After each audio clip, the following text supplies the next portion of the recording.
আসসালামু আলাইকুম, সবাইকে স্বাগতম জানাচ্ছি আইসিটি বাংলাদেশ নিবেদিত। আমি সেভেন মাসুম। আজকে কথা বলবো প্রপার্টিস নিয়ে। সো এখানে আসলে সি শার্পের প্রপার্টি নিয়ে, এগুলো সবসময় ব্যবহার করা হয়। কিরকম ব্যবহার করা হয়? যেমন আপনার অনেক কিছু থাকে প্রাইভেট এবং পাবলিক। সো সেটা একটা জিনিস। আর একটা জিনিস হচ্ছে আপনার কিছু কিছু জিনিসে আপনার সিকিউরিটি দেওয়া আছে। সিকিউরিটি মানে হচ্ছে আপনি আপনার বাসার কাউকে বলে রেখেছেন, তুমি এই জিনিসটা ধরার আগে আমার থেকে পারমিশন নেবা। হ্যাঁ, এটা এরকম হতে পারে। আবার হতে পারে যে সেটা বাসার, যেমন আপনার অনেক শোকেজ আছে, অনেক ডিজাইনস আছে, এগুলো মানুষ শুধু দেখতে পারে কিন্তু কেউ নিয়ে যেতে পারে না। হ্যাঁ, আবার অনেক কিছু আছে মানুষ দেখতেও পারে আবার নিয়েও যেতে পারে। It's like a tissue. আপনার বাসায় টিস্যু বক্স যদি থাকে, সেই টিস্যুটা আমিও নিতে পারবো আর একজনও নিতে পারবো। এটা রাখাই হয়েছে এটাতে ব্যবহার করার জন্য। সো টিস্যুটা নিলাম, পুরো নাকটা পরিষ্কার করে যাওয়ার সময় সাথে নিয়ে গেলাম। Okay, this is a different type of property.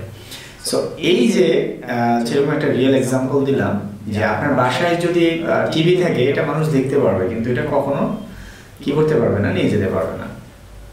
আবার দেখা যাচ্ছে আপনার কম্পিউটার আছে, দূর থেকে দেখা যাচ্ছে কিন্তু সেটা অ্যাক্সেস করতে পারছে না। সো এরকম আপনার ভেরিয়েবলগুলো কি করবে না করবে এটা আপনি নির্ধারণ করে দিতে পারবেন সেট এবং গেটের মাধ্যমে। সো এইটা আপনি যদি একটা ক্লাস করেন, তার মধ্যে অন্তত যতগুলো আপনার ফিল্ড থাকে অতগুলোই এটার উপরে ডিক্লেয়ার করতে হয়। আর এগুলো মেমোরিতে আসলে এটা কোনো লোকেশন নির্ধারণ করা হয় না। সো এইভাবে আমরা কিভাবে এটা কাজ করে চলুন আমি আপনাদেরকে দেখাই। এবং এটা সবচেয়ে বেশি ইউজেস আছে। সো 1 থেকে 3টা জিনিস যদি বেশি ইউজ হয়, তার মধ্যে এটা একটা। চলুন আমরা এটা লাইভ কোডিংটা দেখি। ওকে, আমরা সি শার্পের প্রপার্টিস নিয়ে কাজ করব লাইভ কোডিংয়ে। সো এটা মূলত স্টোরেজের কোনো লোকেশন হয় না। শুরুতে আমরা একটা প্রজেক্ট নিচ্ছি এবং প্রজেক্ট যেটা নিচ্ছি সেটাতে আমরা যেটা চেষ্টা করব সেটা হচ্ছে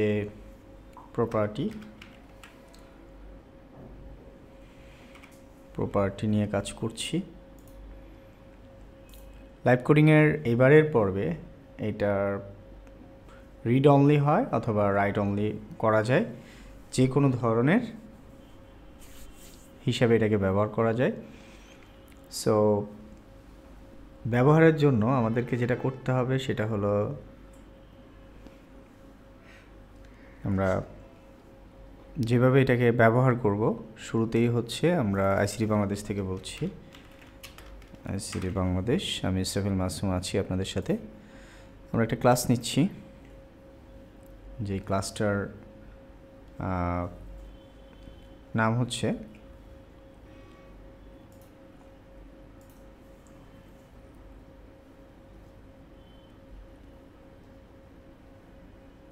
এমপ্লয়। এখানে আমরা স্টুডেন্ট নামে একটা ক্লাস নিলাম। স্টুডেন্ট নামে ক্লাসটি যেটা আমরা নিয়েছি, সেটা আমরা যেটা করার চেষ্টা করছি সেটা হচ্ছে যে এখানে আমরা প্রাইভেট স্ট্রিং নামে একটা আইডি নিলাম এবং প্রাইভেট আইডি এবং প্রাইভেট নেম, এই দুটা জিনিস আমরা নিলাম। আমরা এসটিএসআর নিলাম না আপাতত। এখন এগুলোকে আমরা প্রপার্টিজ আকারে পাবলিশ করব। পাবলিক ইন্ট, যেটার মধ্যে আমরা দুইটা সেট, আমরা গেটের ক্ষেত্রে আমরা আইডিটা নিয়েছি এবং সেটের ক্ষেত্রে আমরা এটা নিয়ে কাজ করতে পারি ভ্যালু। এইভাবে হচ্ছে প্রপার্টি ডিক্লেয়ার করে। ওকে, সো একই রকম আমরা আরেকটা প্রপার্টি ডিক্লেয়ার করতে পারি নেম, পাবলিক নেম, যেখানে হচ্ছে আমরা দুইটা জিনিস ব্যবহার করব, গেট আর হচ্ছে সেট। সো আরেকটা প্রপার্টি আমরা ডিক্লেয়ার করলাম। আইডির ক্ষেত্রে যদি আমরা আইডির সেট করি, আইডির মধ্যে এটা সেট করবে। আর রিটার্নের ক্ষেত্রে এখানে আইডি আমরা চাইলে ডিফল্ট ধরেন দিয়ে দিতে পারি। এটা আসলে সেট করতে ডিফল্ট আমরা সেট দিয়ে দিয়েছি, এটার ক্ষেত্রে সেট করতে পারবে না কেউ। এটা একটা ফ্যাসিলিটিস আছে। সো আর নেমের ক্ষেত্রে তো এই ধরনের ফ্যাসিলিটি পাওয়াই যায়। সো আসুন এবার আমরা এগুলোকে আসলে কল করি। তাহলে কল করলে কি দাঁড়ায় আমরা একটু চেক করি। সো এখানে আমরা যদি একটা ক্লাসের ডিক্লেয়ার করি তাহলে স্টুডেন্ট এখানে আমরা যেটা করার চেষ্টা করতেছি সেটা হচ্ছে নিউ স্টুডেন্ট। ওকে, সো এটার যে নেম স্পেস সেটা আমরা ব্যবহার করছি। ওকে, তারপরে আমরা স্টুডেন্ট এখানে নেম আইডি তো আমরা সেট করতেই পারবো না, আমরা নেমটাকে একটু সেট করি। সো নেমটাকে সেট করার জন্য আমরা দিচ্ছি জন দিয়ে আমরা সেট করে দিলাম। এখন যদি আমরা এটাকে করে দেখি তাহলে যেটা আমরা দেখতে পাবো সেটা হচ্ছে console write line student name. Okay, so চলুন তাহলে আমরা রান করি।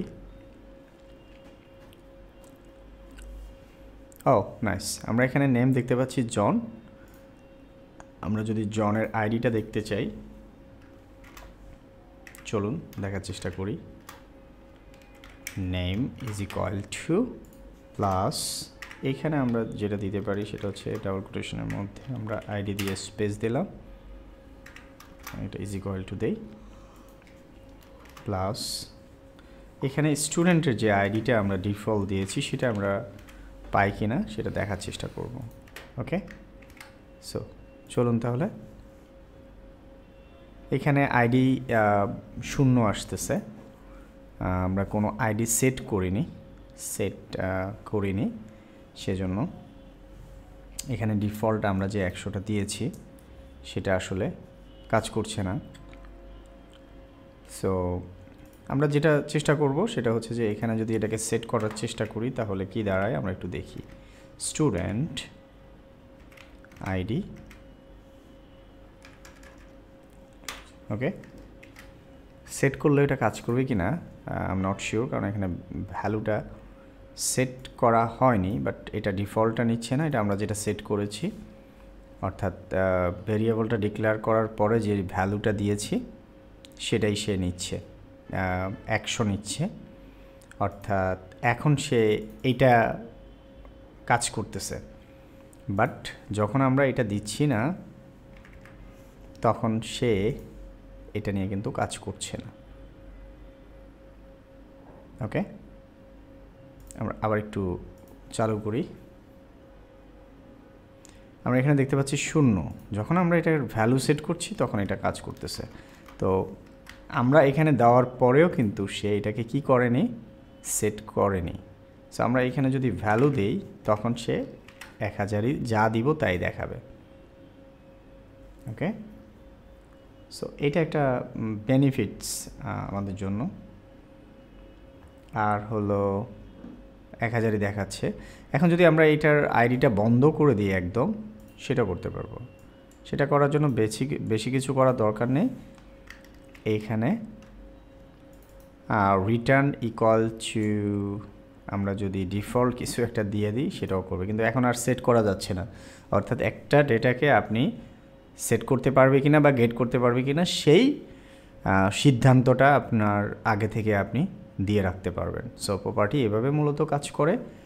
আর আমরা আপনাদেরকে যেটা দেখালাম সেটাই মূলত এটার মেজরিটি, এইভাবেই সেটা কাজ করে। সো আই হোপ আপনারা বুঝতে পেরেছেন। অ্যাডভান্স এটার উপরে আমরা আরও বৃহৎভাবে কাজ করব।